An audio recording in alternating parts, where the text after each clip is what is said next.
Hey everybody, welcome back to another episode on Mighty Mall Shop Creations.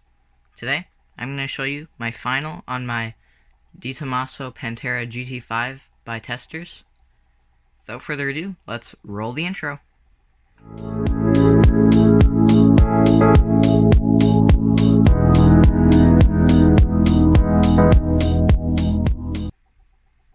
Alright, so before we show that, I just want to show this. We got a shop card in the mail from Sodak Model Cars.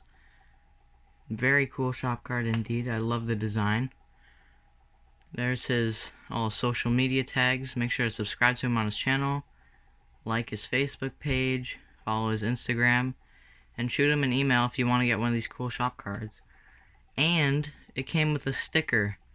I don't know where I'm going to put this yet, but I'm definitely going to put it somewhere soon because it's awesome. So thank you, Adams, for sending that over. Awesome words on the back. Thanks again. And here's the Pantera. So, as you can see, it's finished. I decided to keep the blue paint that my dad originally used when he first wanted to build this kit. I ended up going with a white interior, like an off-white interior, to give it some contrast with the black inside panels and the black spoiler and the blue. It's more cool colors. And this is a Testors kit from the mid-80s. Testors, I believe, got bought out by Rust-Oleum recently. So that's what happened to that.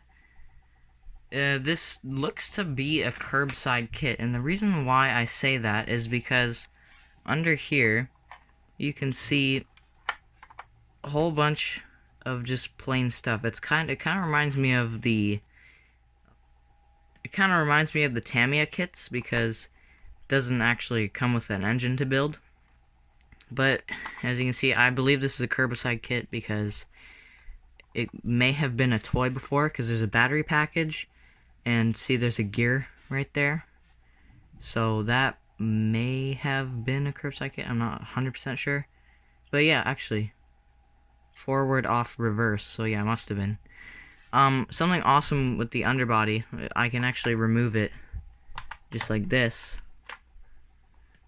You can take the front wheels off, and it's posable steering.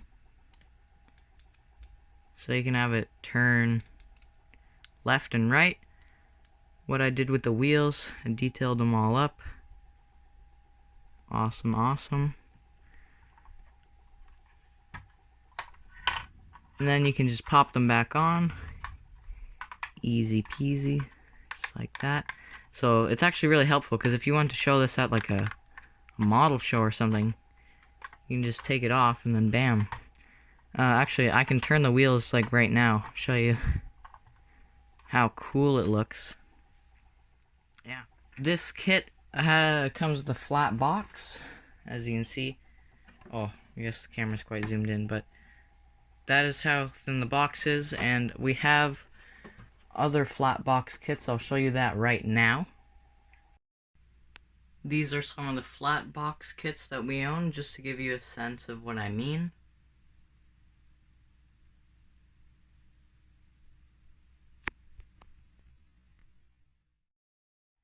Something that my dad and I find really cool about this Testors kit, or the car in general, is that it's like an Italian style car with a American mid-engine V8.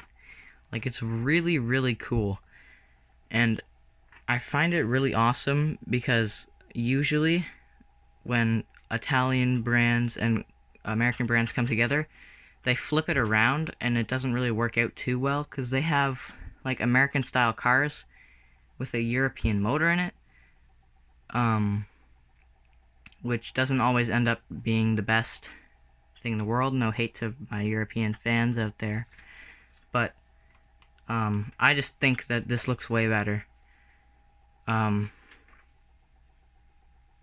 As you can see, we're coming around to the back here. I did the taillights with the Tamiya acrylic paints, like the orange and the red, and I also just did the clear pieces with the chrome marker because I figured it just looks better. Something weird that I noticed while building the kit is right over here as we come around. There is a little side scoop right there. And I have no idea why it's there and what its purpose is for. So maybe comment down below if you know what it's for, because I'd really like to know. On the topic of curbside kits, my dad recently bought this AMT 63 Nova station wagon, and it is a flat box.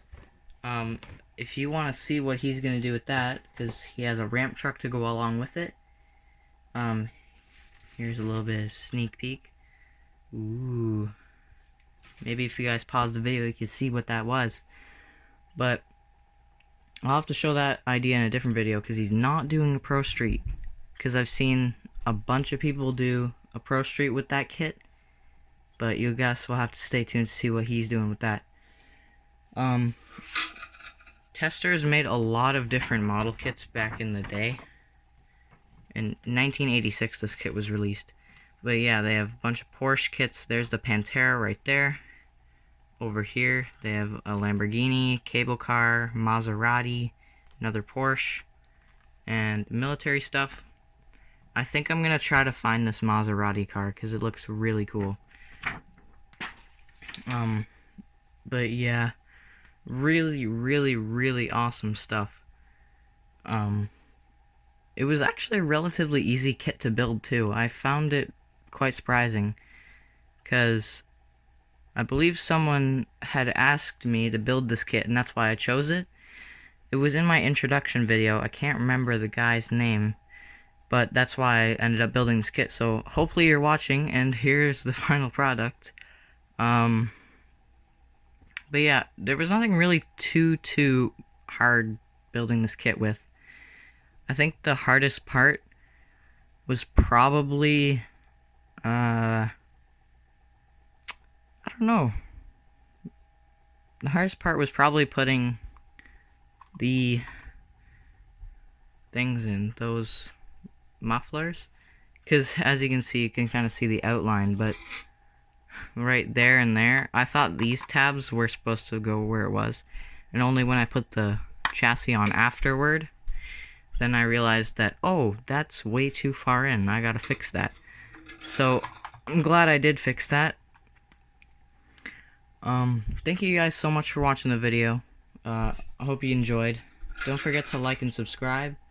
Turn on the post notifications so you don't miss an upload from me. And I'll see you guys in the next one. Oh, wait. Don't forget to check out Sodak Model Cars. Again, super cool guy. He has awesome builds. Check him out. I'll see you guys in the next one. Goodbye.